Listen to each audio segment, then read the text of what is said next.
یہ ایاک نعبد و ایاک نستعین تو پڑھتے ہیں مگر اہدنا الصراط المستقیم نہیں پڑھتے. یہ ایسے دستور کو صبح بے نور کو تو پڑھتے ہیں مگر اس کھلے جھوٹ کو، ذہن کی لوٹ کو، میں نہیں مانتا، میں نہیں جانتا، یہ نہیں پڑھتے. تو یہ سورہ فاتحہ بھی پڑھتے ہیں تو اس کی سلیکٹو آیات پڑھتے ہیں، یہ جالب کا کلام بھی پڑھتے ہیں تو اس کے سلیکٹو مصرے پڑھتے ہیں. یہ جب فسطائیت کی بات بھی کرتے ہیں تو جو ان کے ذہن کے مطابق فسطائیت ہے اس کی بات کرتے ہیں. میں نے سمجھا کہ جب یہ کہہ رہے ہیں کہ صبح بے نور کو اور ایسے دستور کو، مجھے یہ گمان آیا کہ غالباً مینار پاکستان کے سائے کے تلے اس ریفرینڈم کے جلسے کے اندر خان صاحب نے یہ فرمایا ہوگا اس وقت کے حکمران کو کہ ایسے دستور کو صبح بے نور کو میں نہیں مانتا، میں نہیں جانتا. وہ بھی نہیں نکلا کیونکہ یہ پولنگ ایجنٹ تھے، یہ صف اول کے سپاہی تھے. اس فسطائیت کو تو قبول کیا مگر آج جب یہ پارلیمان ہائیسٹ ادارہ اس ملک کا ایک لیگل سٹریٹجی کے تحت، ایک مشاورت کے تحت، ایک سیاسی عمل کے تحت ایک کانسٹیٹیوشنل امینڈمنٹ کرنے جا رہا ہے، وہ ان کو چبھ رہی ہے. اس وقت کا ریفرینڈم ان کو نہیں چبھا تھا، اس کو انہوں نے قبول بھی کیا تھا اور وہاں پولنگ ایجنٹ بن کے کھڑے بھی ہوئے تھے. یہ selective morality, selective justice, double standards, دوہرا معیار، اس کے علاوہ ان کی سیاست ہے کیا؟ اور اسی کرسی پر بیٹھ کے جناب چیئر، ہم اس سائیڈ پر بیٹھے تھے، قاسم خان سوری نے پوری دنیا کے سامنے آئین کو توڑا، آئین کو پامال کیا، پارلیمنٹ کو ڈیزالو کیا. اس پہ تو نہیں کہتے کہ ایسے دستور کو صبح بے نور کو میں نہیں مانتا، میں نہیں جانتا. اس وقت پوری پارٹی نے، کوئی بات نہیں، شاید کھٹک، کوئی بات نہیں بھائی، سن لے، حوصلہ. تو یہ سلیکٹو میموری ہے. ہم نے ادھر بہت منجے ہوئے سیاسی ورکر بیٹھے ہیں، یہ شاید کھٹک بیٹھا ہے، یہ گراؤنڈ لیول کا سیاسی ورکر ہے. پالیٹکس شروع کی، اسٹوڈنٹ پالیٹکس سے ہم بھی دیکھتے رہے ہیں، ہم نے بھی تبھی آغاز کیا تھا، ان کے ساتھ چلے تھے. ادھر بڑے بڑے پرانے لوگ بیٹھے ہیں، ایسے لوگ بیٹھے جن کے بزرگوں کے ساتھ ہمارے بزرگوں کا تعلق تھا، ایسے لوگ بیٹھے ہیں کہ جن کے ساتھ ہماری جماعت کا تعلق تھا، ہماری جماعت میں رہے، ہماری جماعت سے منسلک رہے. مگر یہ نفرت کے بیج بونے والا کون شخص تھا جس کو اپنی ذات کی تقلید قومی مفاد سے زیادہ پیاری تھی؟ وہ کون شخص تھا جس نے اس ملک کے اندر نفرت کے بیج بوئے؟ کیا وہ آج معافی مانگے گا کہ مینار پاکستان کے نیچے کھڑے ہو کے پولنگ ایجنٹ بنا؟ کیا وہ آج معافی مانگے گا کہ دستور کو توڑا گیا، اسی ایوان میں بیٹھ کے، اسی کرسی پر بیٹھ کے توڑا گیا؟ ہم نے مانگی ہے، کئی بار مانگ چکے ہیں، آپ بھی مانگ لیں. اور 2000 اس پہ خواجہ آصف صاحب بہت بات کر چکے، اور یہ معافی کی بات کرتے ہیں تو میں ان کو ان کے گناہوں کی لسٹ پوری پکڑا دیتا ہوں، آج آ کے معافی مانگ لیں، مگر نہیں کریں گے کیونکہ یہ سیاسی لوگ نہیں ہیں. کیا ہی اچھا ہوتا ادھر جو تقاریر کی جا رہی ہیں، مجھے بتا دیجئے، ابھی شہریار خان افریدی صاحب نے تقریر کی، کیا کلاز بائی کلاز 27ویں ترمیم کے اوپر انہوں نے کوئی تجاویز دیں؟ کیا انہوں نے کہا کہ اس کلاز میں اس کو بہتر کر لیں، فلاں کلاز کے اندر فلاں چیز لے آئیں؟ جناب والا، ان کی جو سلیکٹو میموری اور جو سوچ ہے وہ کیونکہ 2020 سے پہلے نہیں جاتی، تو میں تھوڑی یاد دہانی کرا دوں کہ انہی کا دور حکومت تھا، ہم یہی انہی بینچز پر بیٹھ کے ان کو سمجھاتے تھے کہ یہ سیاسی مخالفت ہے، اس کو دشمنی میں تبدیل مت کرو. ہم نے، پیپلز پارٹی نے، دیگر جماعتوں نے ایک چارٹر آف ڈیموکریسی کیا اس ملک کے اندر. اس چارٹر آف ڈیموکریسی کا کیا مقصد تھا؟ افہام و تفہیم سے معاملات کو آگے چلانا، ڈیموکریٹک پروسیس کو سٹرینتھن کرنا. انہوں نے جو کام 2017 میں کیا اور جس طریقے سے یہ چور دروازے سے اقتدار میں آئے، آج اس کی بھی معافی ان کو ایوان کے اندر مانگ لینی چاہیے. اور یہ لوگ جنہوں نے اس وقت، آپ فارم 47 کو تو انہوں نے ان کو اپنے منہ سے بات ہی نہیں کرنی چاہیے. میرے پاس ایسے ایسے لوگ یہاں بیٹھے ہیں بینچز کے اوپر کہ جن کو بند کیا گیا، جن کے رزلٹ تو دور کی بات ہے ان کو گھر سے نہیں نکلنے دیا گیا. یہاں پہ وہ لوگ بھی بیٹھے ہیں کہ جن کے پیارے دنیا فانی سے رخصت ہو گئے، ان کے جنازے نہیں اٹھانے دیے گئے. اور میں اس عدالت میں موجود تھا کہ جب شہزاد اکبر کے آرڈر پہ، آج اچھا ان کی پارٹی کے اندر بھی مختلف فیکشن ہیں. آج کل ایک فیکشن ہے جو لیپ ٹاپ لے کے آتی ہے دور اقتدار کے اندر، بھکتتا زین قریشی ہے، بھکتتے یہ لوگ ہیں جدھر بیٹھے ہیں، وہ وہیں سے کیمرہ آن کرتے ہیں یوٹیوب کا اور وہاں سے پورا بھاشن جھاڑتے ہیں. وہ ہر دور میں آپ کو کیبنٹ میں بیٹھے نظر آئیں گے, فرنٹ سیٹ پہ بیٹھے نظر آئیں گے, حکمرانوں کے قصیدے پڑھتے نظر آئیں گے, مگر اتنا سا مشکل وقت آتا ہے تو سب سے پہلی فلائٹ جو پاکستان میں جاتی ہے اس کی سیٹ 1A کے اوپر وہ براجمان ہوتے ہیں. آج بھی وہ بیٹھ کے اداروں کی تصدیق کرتے ہیں. کس ایجنڈے پہ کرتے ہیں؟ اور یہ ان کی پارٹی کی پالیسی ہے گڈ کاپ بیڈ کاپ کھیلنا. ادھر کچھ لوگ بیٹھ کے سیاسی عمل کی بات کریں گے اور یوٹیوب کے کیمرے والے جو مختلف ممالک کے اندر مقیم ہیں وہ اداروں کے اوپر حملہ کریں گے. آج تک آپ نے سنا محمود خان اچکزئی صاحب کو, مجھے بڑا دکھ ہوا کہ 27ویں ترمیم میں انہوں نے کابل کی بات کی. اور دیکھیے یہ ایک نئی روایت چل پڑی ہے کہ بات ایسی کرو جو افغانستان کے اندر ہیڈ لائن بنے, جو انڈیا کے اندر ہیڈ لائن بنے. تو آج اتنا سینئر آدمی, اتنا سیزنڈ آدمی, آپ ان کی تقریر کا لب لباب نکالیں تو سوائے کابل کے اس کے اندر دوسری کوئی بات نہیں تھی. کیا ہی اچھا ہوتا تھوڑی پڑھائی کر لیتے. بیرسر گوہر نے کی ہے, انہوں نے پڑھ کے تقریر کی, مگر میں دعوے سے کہتا ہوں کہ جتنے لوگ یہاں سیاسی تقریر کر رہے ہیں کسی نے پارلیمنٹری سوورنٹی کا سسٹم پڑھا, کسی نے پارلیمنٹری سپریمیسی کا سسٹم پڑھا, کسی نے separation of powers between executive judiciary legislature پڑھا, تو آ کے اس پہ بات کرتے, بتاتے کہ دنیا کے مہذب ممالک کے اندر ایگزیکٹو کا کیا رول ہے, لیجسلیچر کا کیا رول ہے, جوڈیشری کا کیا رول ہے. سیپریشن آف پاور تو ان کے اوپر سے گزر گئی.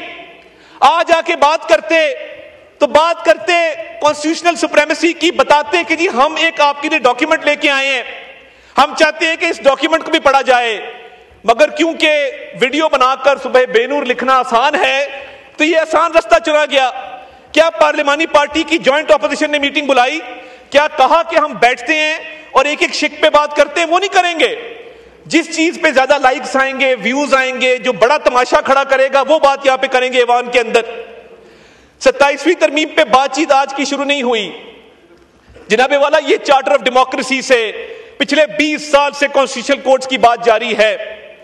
اور یہ محمود خان اچکزئی صاحب نے تو دھماکوں کی بات کی. کیا آپ کو کبھی نظر آیا کہ ان لوگوں نے وانا کے اندر 500 سٹوڈنٹس کو جو بازیاب کروایا گیا ہے, ریسکیو کیا گیا, اس کی بات کی ہو, اس کو سراہا ہو, اس پر کہا ہو کہ یہ اے پی ایس سے 100 گنا بڑا سانحہ ہو سکتا تھا, مگر اس پہ کبھی تعریف نہیں کریں گے. اور آپ کو ان کے لیڈر کے ایکس کے اکاؤنٹ وہ جو بھی چلا رہا ہے, پاکستان کے اندر سے چل رہا ہے, باہر سے چل رہا ہے, لیڈی اینابل گولڈ سمتھ کی وفات پر افسوس نظر آئے گا. لیڈی اینابل گولڈ سمتھ کی وفات کے اوپر آنسو بہائے جائیں گے, مگر میجر عدنان جس نے اپنی جان نچھاور کر دی اپنے ساتھی کو بچاتے ہوئے, اس پہ یہ 2 لفظ نہیں کہیں گے. غزہ کے شہیدوں پہ یہ 2 لفظ نہیں کہیں گے, مگر لیڈی اینابل کے اوپر تقریر ضرور کریں گے. لیڈی اینابل کی وفات کو انہوں نے اس طرح سوگ منایا جس طرح کوئی قومی سوگ ہوتا ہے. تو یہ جو سلیکٹو موریلٹی ہے, آج مذہب کی بات کرتے ہیں ہر چیز کے اندر, تو کیا ان کا یہ حق نہیں بنتا تھا کہ جہاں پہ ان کے لیڈر نے 9 مئی کا حکم دیا اس ملک کے اندر, وہ ریڈ لائنز کراس کی جو ملک کی تاریخ میں کبھی کراس نہیں ہوئی.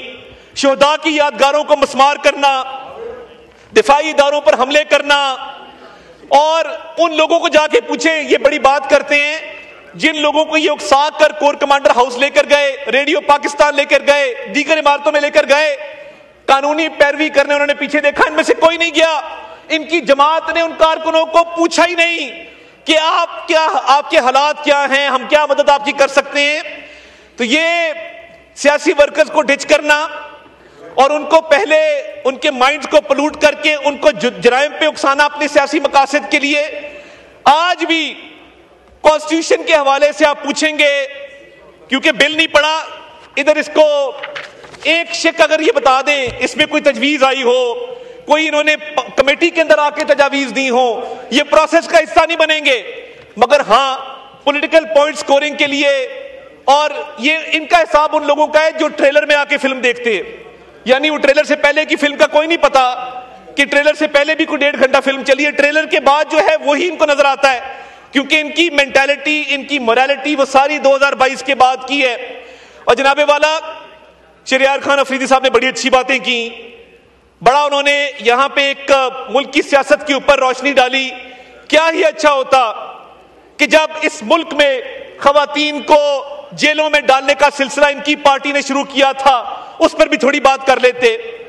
ان کی اس فسطائیت کی رجیم سے پہلے اس ملک کے اندر یہ رواج نہیں تھا کہ ماؤں بہنوں بیٹیوں کو سیاسی انتقام کا نشانہ بنایا جائے۔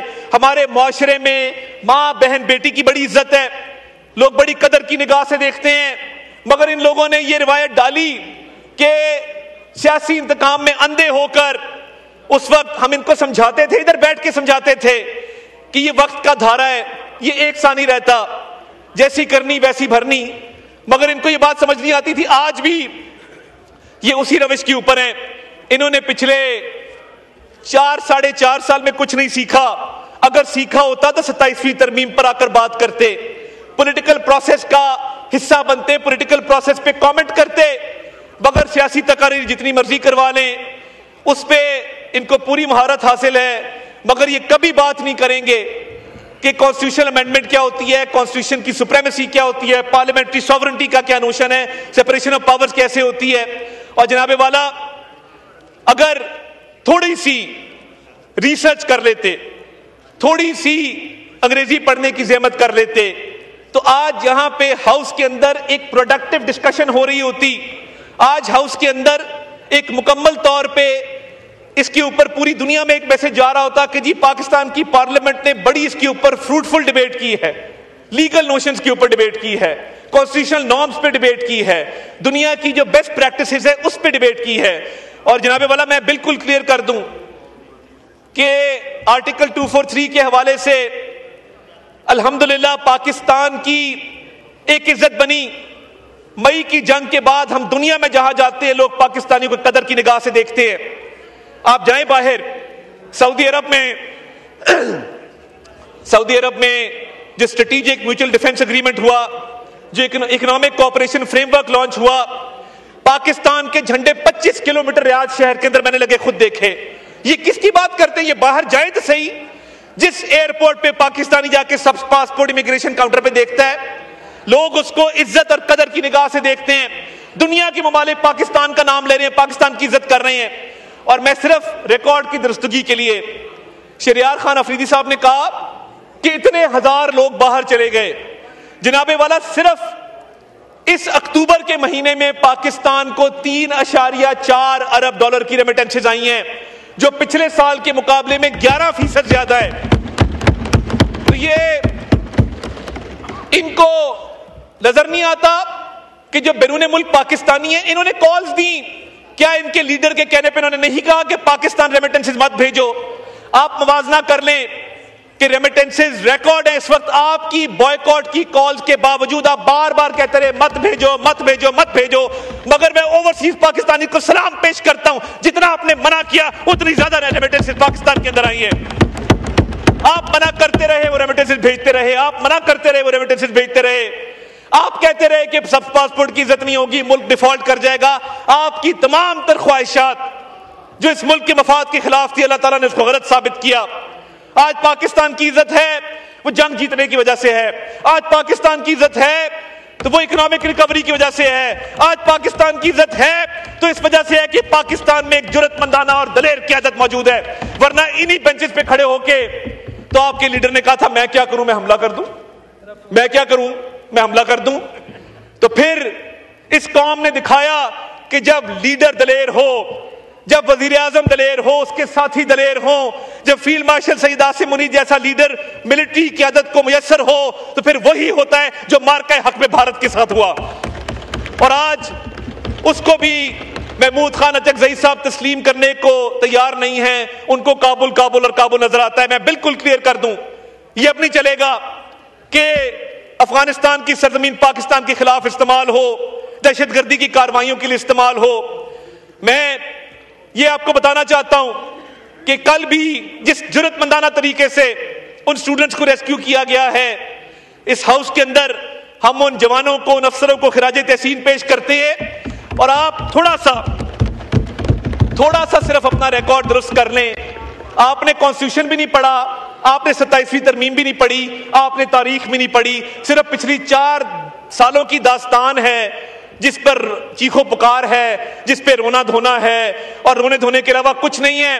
12.5 سال سے آپ کی حکومت ہے، اور میں سلام پیش کرتا ہوں ANP کو. یہ کہتے ہیں کہ ہم دہشت گردوں کے خلاف اس لیے بات نہیں کرتے. ANP کا حشر دیکھ لیا. میں سلام پیش کرتا ہوں بلور خاندان کے شہداء کو.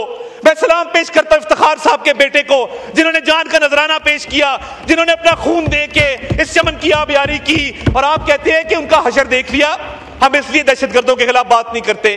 کل جب وانا کے اندر ان سٹوڈنٹس کو ریسکیو کیا جا رہا تھا تو ان کے اپنے چیف منسٹر وہاں پہ کرکٹ کھیل رہے تھے. یہ حالات ہے کہ کبھی تصویر صاف کرو، چپل کا ناپ دو، باہر نکل کے 2-3 نعرے لگاؤ، وکٹری کے نشان بناؤ، کرکٹ کھیلو. یہ جو بزدار پلس انہوں نے انٹروڈیوس کیا ہے KPK کے اندر، 12.5 سال میں ایک ہسپتال بتا دے جو بنایا ہو، ایک بڑی یونیورسٹی بنا دے جو بنائی ہو، اسٹوڈنٹس کو لیپ ٹاپ دیے ہوں، سڑکوں کا جال بچھایا ہو. 12.5 سال ہو گئے ہیں. یہ ان کا وہی حال ہے کہ سرے ممبر وہ خوابوں کے محل تعمیر کرتے ہیں، علاج غم نہیں کرتے، فقط تقریر کرتے ہیں. تقریر سے کام چل رہا ہے، ٹک ٹاک سے کام چل رہا ہے، سیلفیوں سے کام چل رہا ہے. اور جناب والا، یہ ملک ہے تو ہم سب ہیں. 27ویں آئینی ترمیم کا جو بنیادی مقصد ہے گورننس کو بہتر کرنا، دفاع کو بہتر کرنا، اس ملک میں انصاف کی فراہمی کو بہتر کرنا. چارٹر آف ڈیموکریسی کے تحت پچھلی کئی دہائیوں سے یہ ڈیبیٹ چل رہی ہے، کوئی اجرت میں کام نہیں لیا گیا. یہ تمام ترامیم جو ہیں اس پہ سیر حاصل گفتگو چلتی رہی ہے، برس برس چلتی رہی ہے. اور یہ اس ملک پہ یہ کہتے ہیں کہ فلاں نہیں تو پاکستان نہیں. ایسی سوچ بھی ان کو کیسے آ جاتی ہے کہ یہ اپنے ایک شخصیت پرستی میں آپ نے بات کی، ادھر انبیاء کی بات کی، آپ کیسے کر لیتے ہیں؟ اندھی تقلید کرتے ہیں آپ، شخصیت پرستی کرتے ہیں آپ، پاکستان سے آگے اپنے لیڈر کو رکھتے ہیں. یہ سوچ ہے جو فسطائیت کی بنیاد ہے، جو یہاں بیٹھے بھی ان کی تھی، وہاں بیٹھ کے بھی تبدیل نہیں ہوئی. یہ ملک ہے، اس ملک کی بہتری ہے تو ہم سب ہیں. یہ کسی لیڈر کو پاکستان سے آگے رکھنا، میں سمجھتا ہوں کہ یہ اس ملک کے ساتھ زیادتی ہے، اس کی سیاست کے ساتھ، پارلیمان کے ساتھ زیادتی ہے. میں ان اشعار کے ساتھ اجازت لوں گا کہ بخت سے کوئی شکایت ہے نہ افلاک سے ہے، بخت سے کوئی شکایت ہے نہ افلاک سے ہے، یہی کیا کم ہے کہ نسبت مجھے اس خاک سے ہے. اور بزم انجم میں کبا خاک کی اوڑی میں نے، اور میری ساری فضیلت اسی پوشاک سے ہے. پاکستان زندہ باد.